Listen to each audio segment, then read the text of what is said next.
am now excited to introduce Brittan Nannenga. Brittan works in DePaul's Special Collections and Archives as a university archivist, where she works closely with students, faculty, staff, and alumni to identify and acquire materials that relate to every aspect of DePaul's history so that those historical records are preserved and shared for research, teaching, and learning. Brittan has been at DePaul for just a little over 1 year, but she came to her role with 13 years of experience working in university archives and special collections at other Chicago area institutions. She's always looking to create new opportunities for the DePaul community to access and engage with the archives, so she's excited to be here today to explore DePaul through the years using collection materials from university archives. So without further ado, I will turn it over. Okay, thank you, Emily, and hello, everyone. I just want to thank everyone for joining me today, and I want to thank Emily and her colleagues in Alumni Relations for inviting me to be a part of the virtual Alumni and Family Weekend events this year. Typically, we'd be welcoming you all in person to the Special Collections and Archives reading room for tabletop displays of our collections, or bringing old yearbooks and memorabilia to some of the luncheons. And so while I'm sorry that we weren't able to have that in-person experience this year, I think that it's really great that we're still able to connect with a large group virtually, and you'll likely also get to see and hear a little bit more of DePaul's history in our collections in this virtual environment. So today we're going to explore some of that history as a story told through some of the collections that we have in university archives.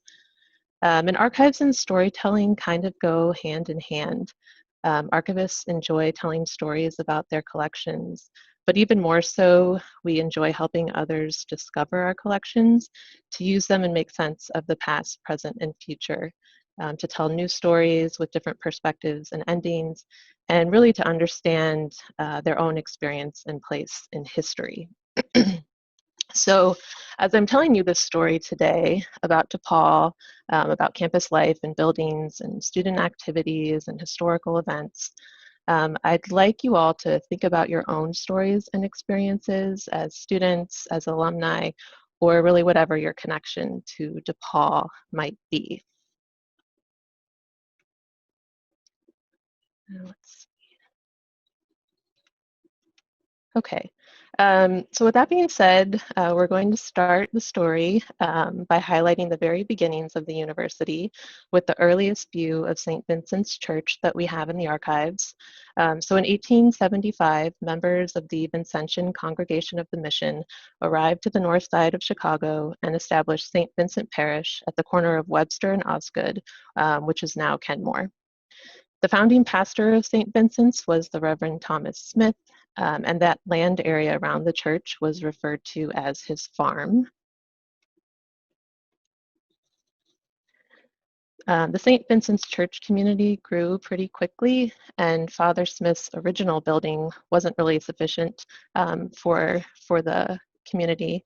So around 1892 or 93, construction for a new church began, which was just east of the original church building. It was dedicated in 1897 by the first Archbishop of Chicago, who at the time really urged the Vincentian community, who had been known in France and the US for operating seminaries, to open a college and boys' academy on the site of the church.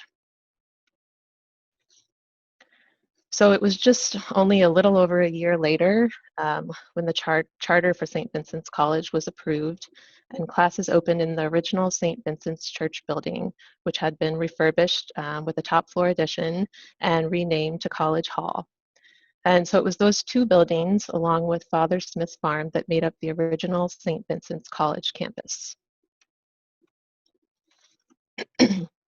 So when classes began in the fall of 1898, there were just 7 faculty members and 70 students, and no college president. It was primarily Vincentians teaching young Catholic men who lived in Chicago's North Side neighborhoods. And this picture on the left is the first group picture of students and faculty taken in June of 1899. And you might notice that some of the students in the first rows look a bit young. While the title college implies a certain type and age of student, St. Vincent's College actually served a mixture of both high school and college students back then. We have the 1899 diploma awarded to a student named Mark Sheridan in the archives. And in Latin, it notes that Sheridan was the first graduate of St. Vincent's. There were actually just 2 graduating students that year. And Sheridan actually also went on to organize DePaul's first alumni association.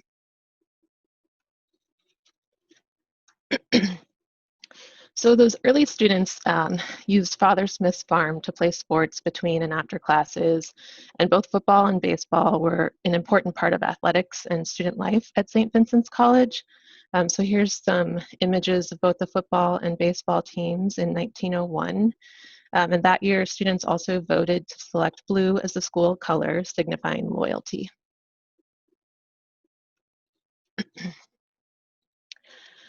And loyal sports fans they were, as indicated here. So this is some early student memorabilia that we have in the archives. So on the bottom left is a St. Vincent's College pennant from around 1900. On the top left, there's a 1903 baseball season's ticket issued from the Athletic Association. And then on the right, there are pages from a student scrapbook that we have in the archives that kind of documented some of the baseball games that year. So there were notes on games played with clippings, and some of the teams that they played against were Peggy from Paris Company and the Clergymen. So St. Vincent's didn't go too long without a president. Father Peter Byrne assumed the role in 1899. And Father Byrne had pretty big plans for the future of the college, which led to a bit of a building boom. So both the College Theater and the Lyceum were built in 1907 along Sheffield Avenue, right about where the Ray Meyer Fitness Center now stands.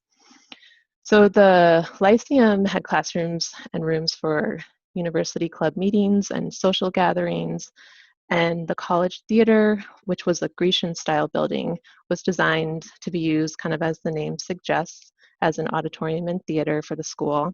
And it seated a little over 900 and had these kind of fancy opera chairs and murals that adorned the interior of the large dome of the building.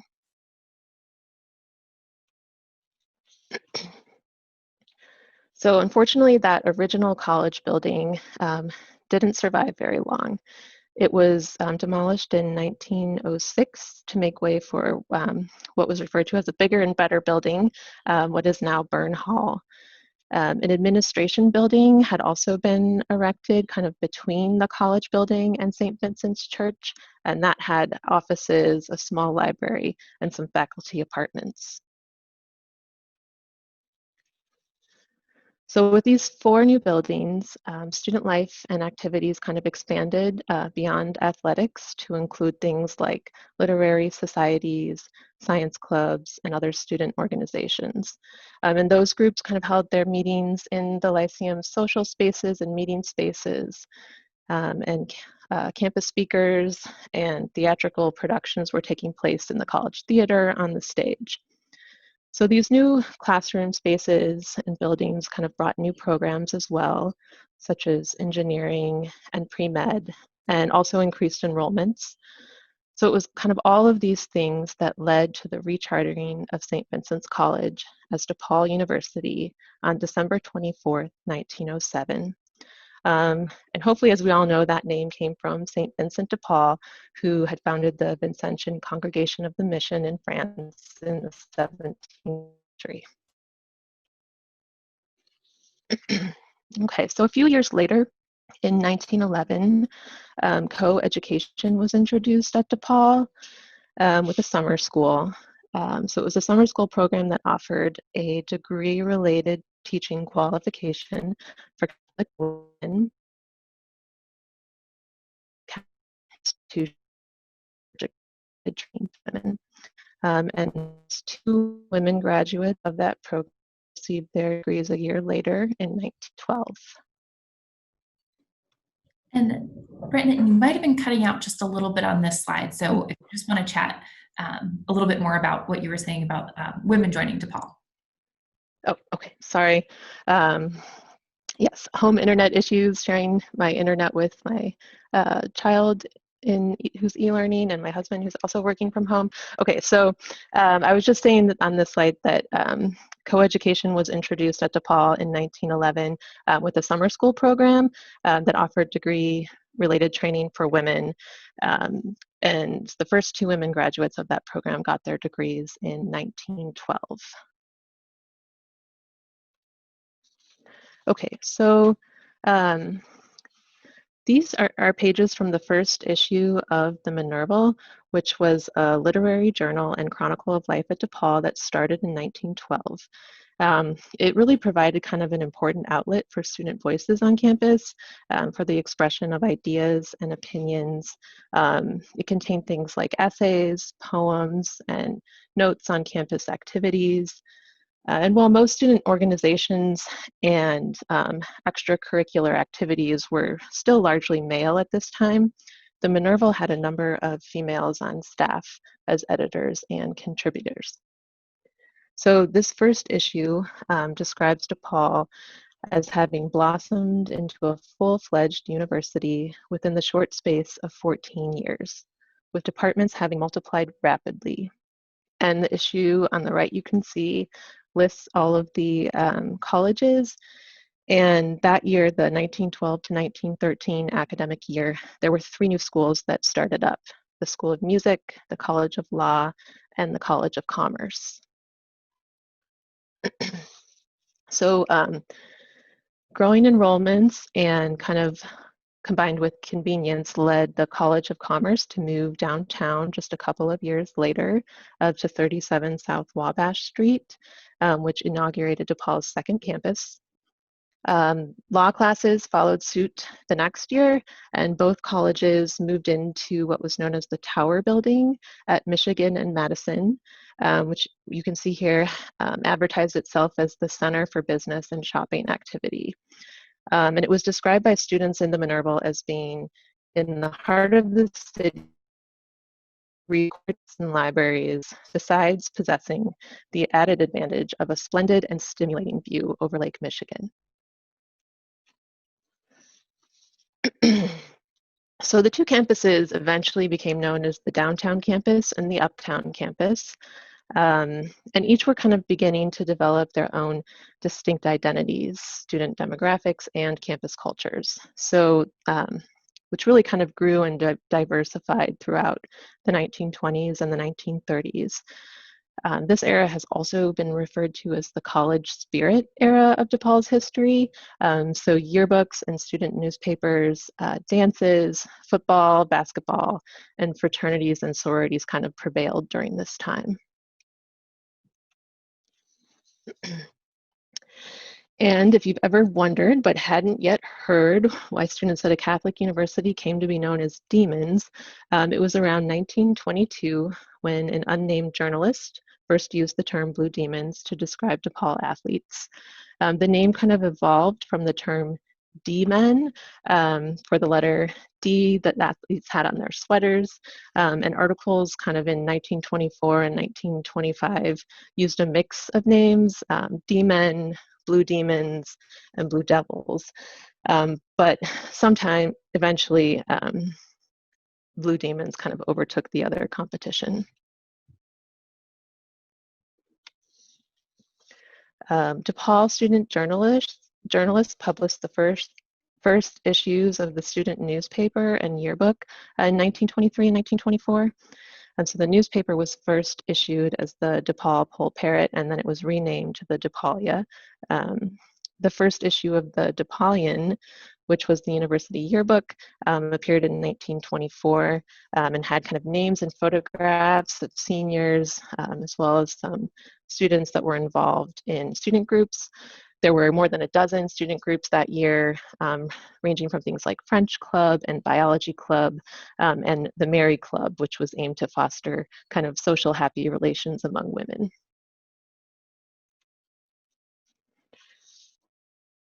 So dancing also became one of the most popular student activities by the late 1920s. There was kind of a stacked schedule of annual university-wide dances that were happening. And these were kind of major events attended by students both on the uptown and the downtown campuses. There were also kind of numerous dances throughout the year organized by the various smaller student groups. And the DePaul had a dance every fall that was a fundraising dance for the newspaper. There was a freshman dance every year to kind of start off the year, not to be outdone by the senior ball that happened at the end of the year and was kind of the end of college days, end of year to cap it all off. And this is just some photographs and memorabilia that we have from some of those early dances.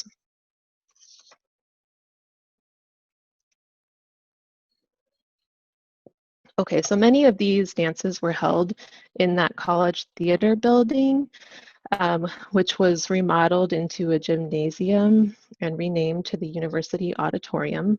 And it came to be known as the Barn.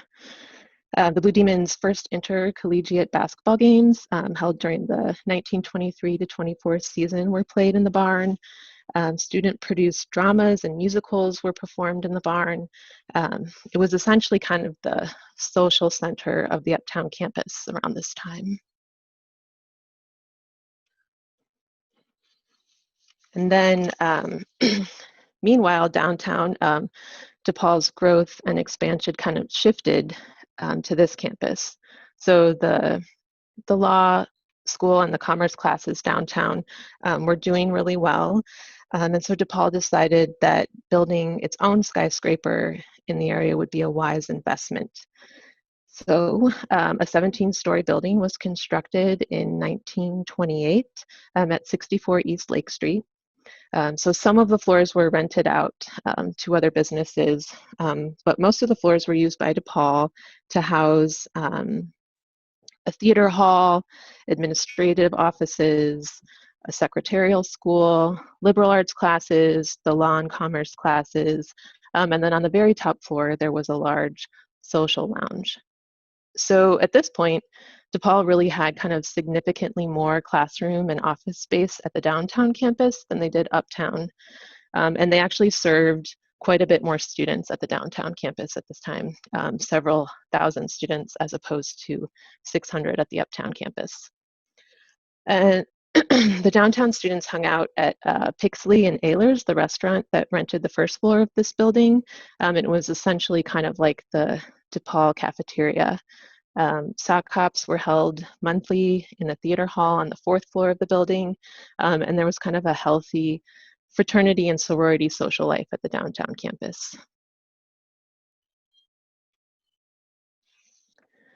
But there was this kind of common student experience for both campuses, and that was kind of the shared commuter routine between home, which for most students were Chicago neighborhoods, and campus.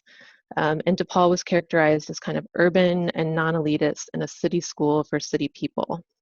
So hence the name, the little university under the L came about. And at that time, there actually were only 5 buildings on the Uptown campus, and then the one skyscraper building downtown.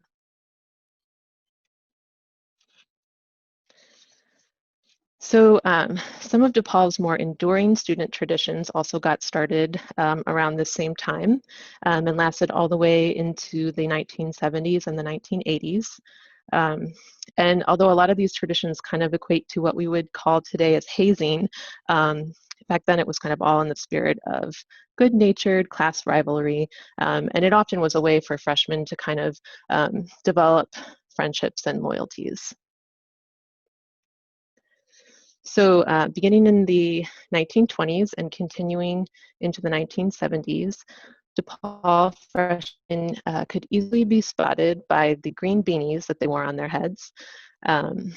Freshmen were required to wear these beanies while they were on campus. And for a brief period in the mid-50s, beanies were replaced by these bibs, these little demon bibs that students had to wear. Kangaroo Court was a mock court that was created to punish the freshmen who violated these mandates. So it was first convened in the 1920s when the beanies came about. And so if a freshman was found not wearing a beanie, he or she faced sentencing by the kangaroo court. And those early punishments were things like dunking students in Lake Michigan or forcing them to eat their meals standing up.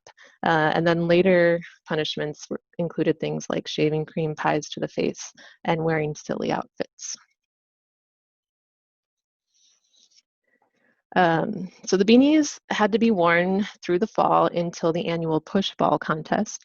And so if you don't know, push ball was the game in which two teams of 11 push a 50-pound ball approximately 6 feet in diameter through goalposts at opposite ends of a 140-yard long field.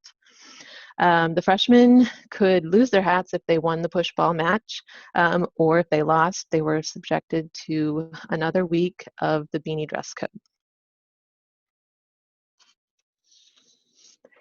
The signpost was another freshman tradition that began a little after 1949, and it was an orientation guide made for students, by students, and it was distributed to all the freshmen, and it just contained information for them about campus life, school policies, some of the activities and societies that existed. But the upperclassmen managed to weave it into the hazing tradition, and freshmen were also required to carry their copy of the signposts at all times on campus, or face similar penalties by the kangaroo court. And then, so those traditions kind of continued on, but DePaul students and student life changed pretty dramatically in the 1960s. The campus culture that had been developing in the 20s, so the dances, the fraternities and sororities, the social gatherings, football, those things had all or would all drop off by the 1960s and the 1970s. Student life and organizations during this period kind of shifted to center more around social service, special interests, and cultural and racial identities. It was a new generation of students that were really more focused on social and political issues, activism, and civil rights.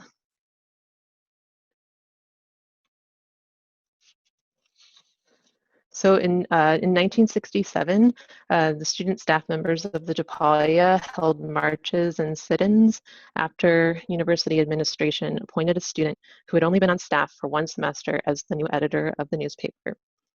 The disagreement eventually led to the founding of a second alternative student newspaper, the Aletheia, which was published from 67 to 71 and focused kind of more on the social issues of the times as opposed to the more traditional campus coverage that the DePaul.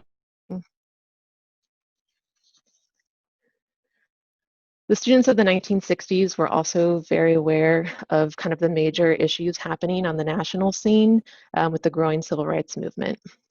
Concerns and questions about equal rights and racial discrimination within higher education kind of rose to a new level on campus in the 1960s. And in 1967, DePaul's Black students established the Black Student Union to represent those concerns.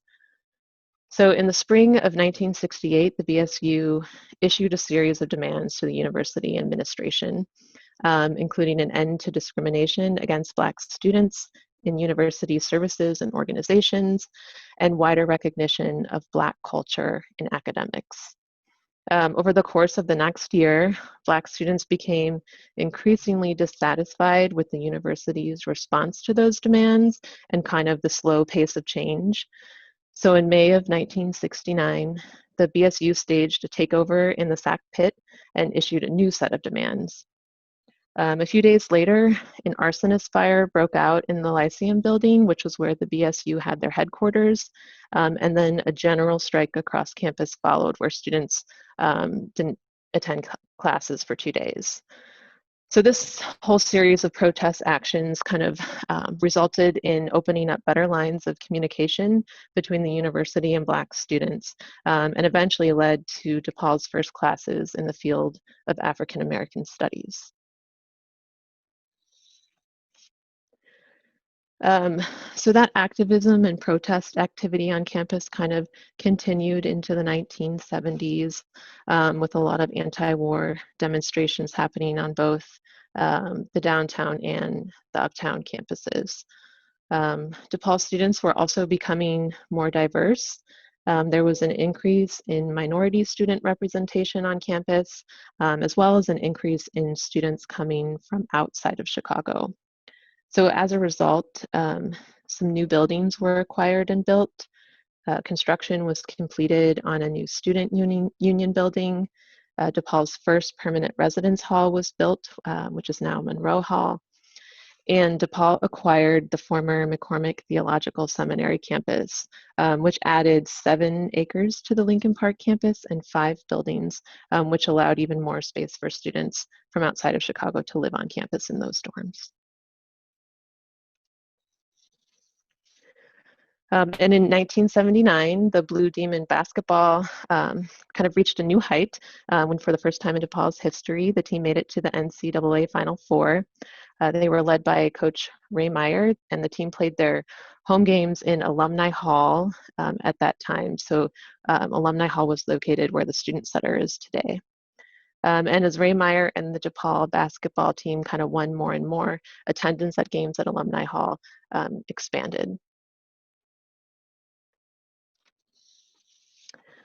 But back downtown, campus had also expanded quite a bit over the years.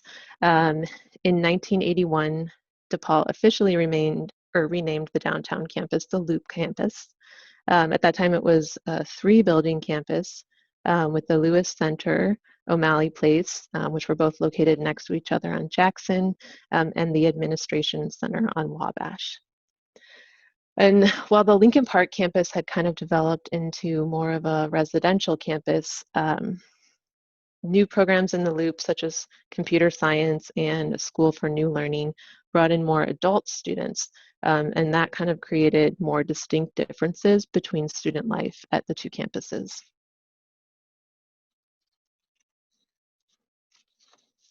Okay, and of course I have to mention the library. So in 1992, the John T. Richardson Library was completed. And before that, library collections had kind of moved around over the years and never really had their own home. So in the beginning, they were in College Hall, then they moved over to the Lyceum building, and then over to SAC. But the Richardson Library was really the university's first freestanding library, named after DePaul's 9th president. And it kind of changed the whole look of the Lincoln Park campus. It closed off Seminary Avenue and made space for DePaul's first quad. So together, the library and the quad kind of provided lots of new indoor and outdoor space for students to study, meet, and hang out between classes. And then in 1998, DePaul celebrated its centennial. Special events and celebrations to honor the occasion took place throughout the year. And as part of that, histories were written and oral history interviews with alumni, deans, and faculty from across the university were conducted. And many of those written histories and audio tapes of the oral histories that were done are all preserved in the archives.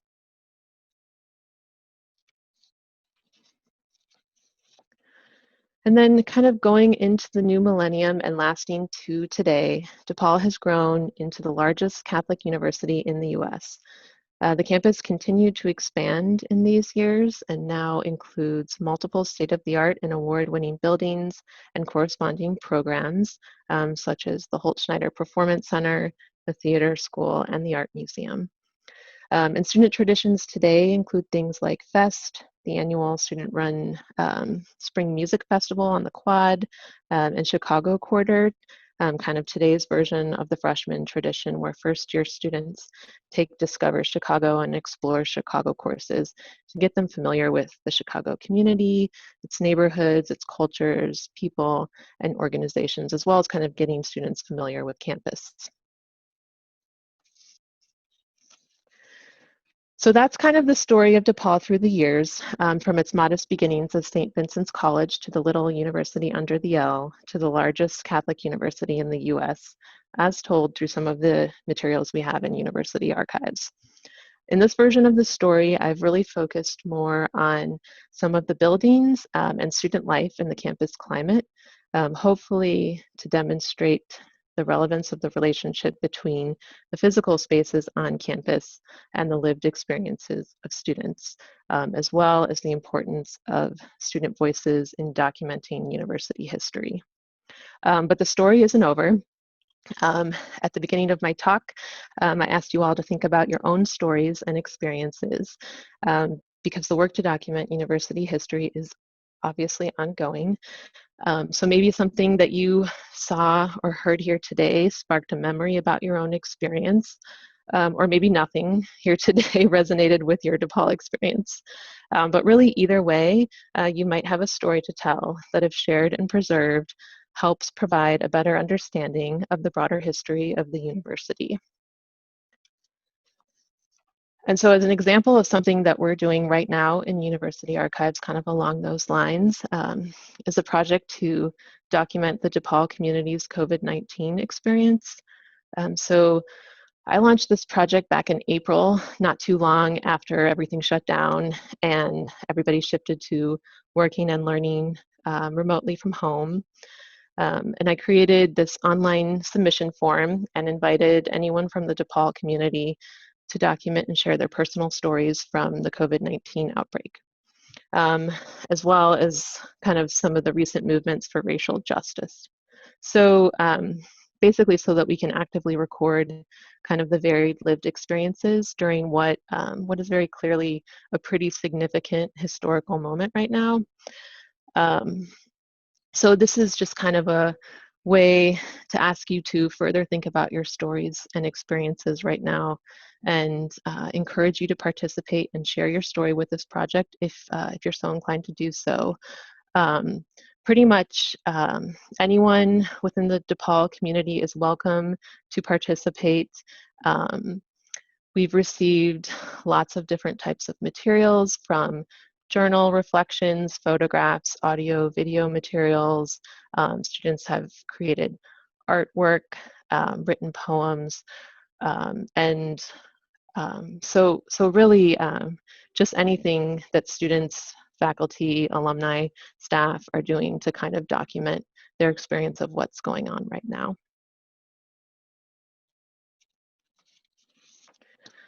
So with that all being said, I want to thank you all for attending today.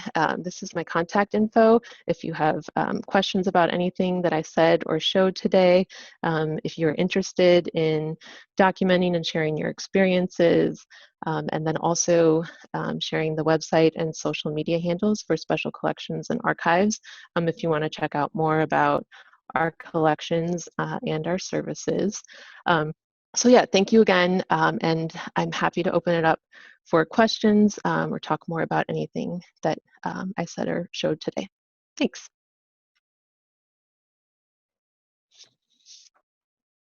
Great. Well, thank you so much. I know I certainly learned a lot. We got our first question from the Q&A, and someone asked if you can talk a little bit more about the art museum, the O'Hare campus, or the new theater and music building, and sort of when those came about and those processes for expanding. Yeah, so let's see. So we'll go back to here. So the art museum and the theater and the music buildings, those all came about like more I guess in the 2010s, and those are all kind of state-of-the-art buildings, and I think the program's really expanded, and this is the story told through what we have in the university archives, which is kind of what I said. And we do have a small amount of collections from theater faculty and alumni, and just kind of the realities of working remotely. Most of those collections are not digitized, and so I wasn't able to include them in this presentation, but they're really great collections that are, that's like basically an entire presentation in and of itself. And the art museum is also kind of this building here is the first freestanding art museum. It used to be located actually in the library, so that was kind of a big advancement for them when they got their new building too. Great. And we're getting a few questions about whether this has been recorded or people wanting to view the photos again. So I'll note that this session has been recorded. We will be sharing all of the recordings of our Alumni and Family Weekend events in the next couple weeks. So keep an eye out for that. And Brittan, can you maybe talk a little bit more about what's available for alumni to search in your digital collections and online?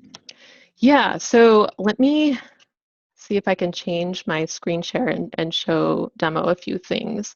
Because like, as I mentioned, a lot of these collections are digitized collections that I was able to access from home. So you all are also able to access all of these things from your home. So I'm gonna stop sharing and reshare a different screen. Okay, and let me just go.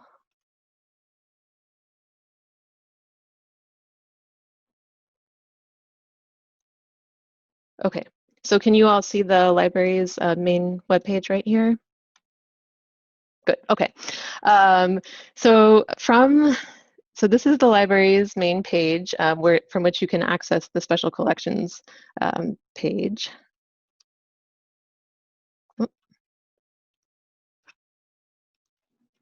Okay, so this is our webpage with just kind of an overview of our collection strengths. But on the left here are our digital collections. And then all of the materials, or not all of them, but most of the materials that I use today are part of these DePaul Heritage collections.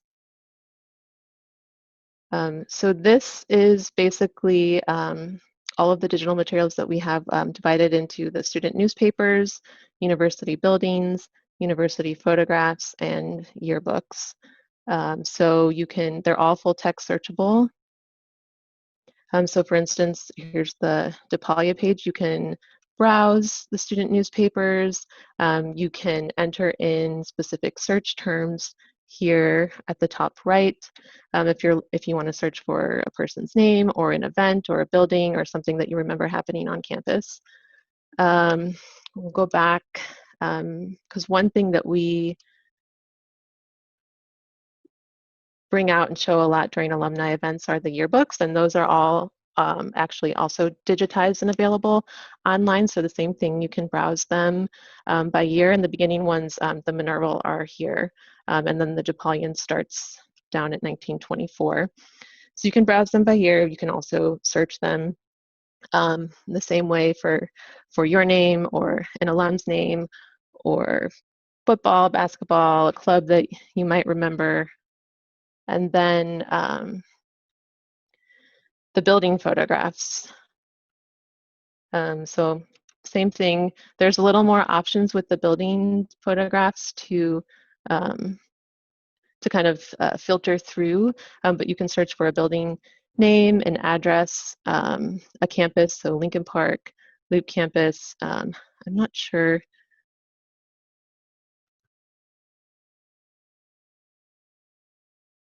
I was just checking to see if any of the suburban campuses are called out here in the subjects. Because that's another thing I guess I forgot to mention is that, well, we do have a small amount of materials from those campuses. It's not very much, and so that's kind of, I didn't really include any history of those campuses in this presentation, but obviously they're important and are part of DePaul's history too. I was just trying to see if we have any photos here. I'm not seeing anything. And then the last collection is DePaul University photographs. So these are just kind of more general photographs of student life, events, people. that sort of thing. So yeah, these are all available all the time. You can search them. It's a very small percentage of our holdings that are actually digitized, just because of the amount of resources that go into scanning and describing them online, but also kind of dealing with, and there's here a lot of them that and alumni be interested in. Something else to check out too. Awesome. Well, thank you for pulling that up. I know personally one of my favorite things is getting to look through the digital collections because there's just so many great photos and just great information to learn about DePaul's history. So yeah, and you were breaking up a little, but I think we pretty much got the gist of just towards the very end of what's available and what alumni can look through on their own. Another question we had is that one person commented they graduated in 1966, or pardon me, 1996, and their graduation was in the quad. Was that the only year DePaul held an outdoor commencement, or do you know of any other years? No. That would be something, I can't for sure, that would be something that we could maybe, that you could maybe figure out from searching the newspaper. Could do that really quickly, but I don't know if anything will come up.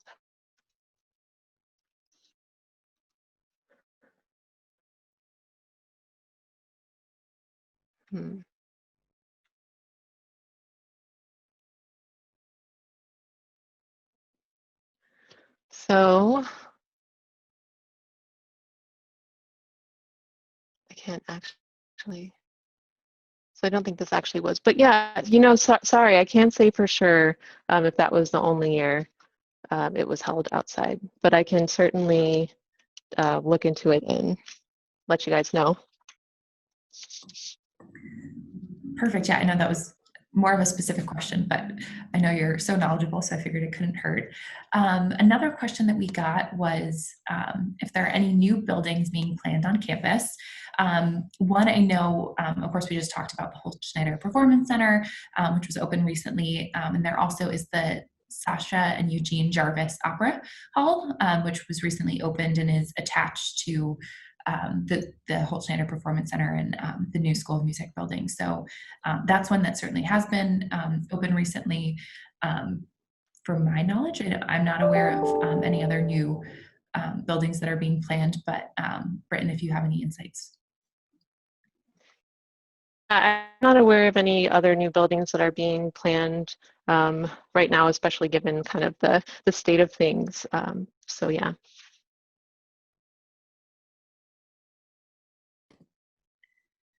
Great. One question says, in the 1960s, we took classes in 2 flat buildings before all of these newer buildings existed.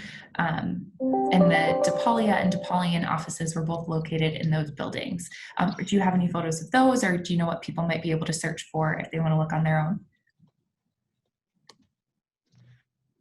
Yeah, so I'm gonna try to get out of all these. So into the buildings.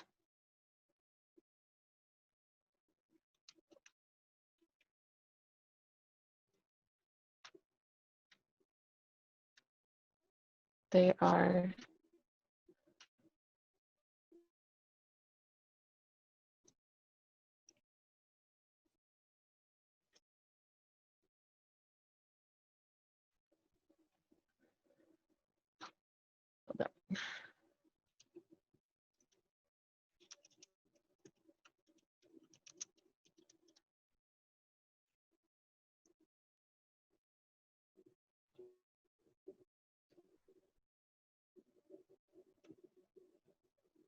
okay, so SAC, I think, was one of those.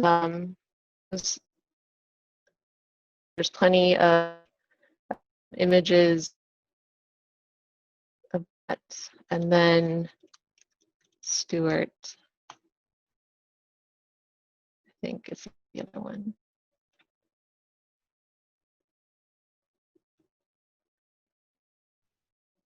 So yes, there's lots of images of those buildings, and I'm trying to see if you can uh, go back.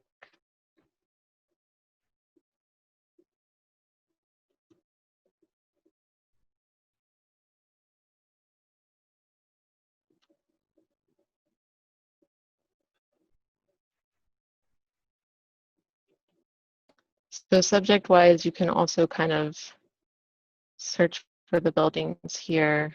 And I was trying to see if there's any, I don't think there's any actual dates that you can narrow down if you want to see what the buildings looked like during a certain period when you were on campus. But you can search for a building and then within that search kind of narrow it down too. Awesome, that's great. One other question we got is, I think I also personally was very surprised to hear about the bibs that students used to wear. So could you talk a little bit about that tradition, what it looked like if they wore them all the time, and also if you guys have any like physical bibs in special collections?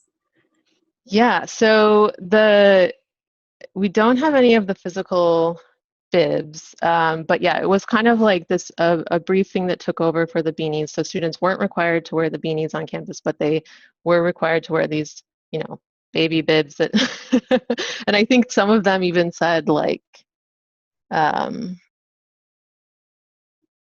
had more written on them besides little demons that kind of referenced babies. But there are plenty of pictures in the yearbooks of students in the 50s wearing them. So if you wanted to see more pictures of that, you could go to the yearbooks and browse the mid 50s years and see some of those pictures. And then I think there's also some photos in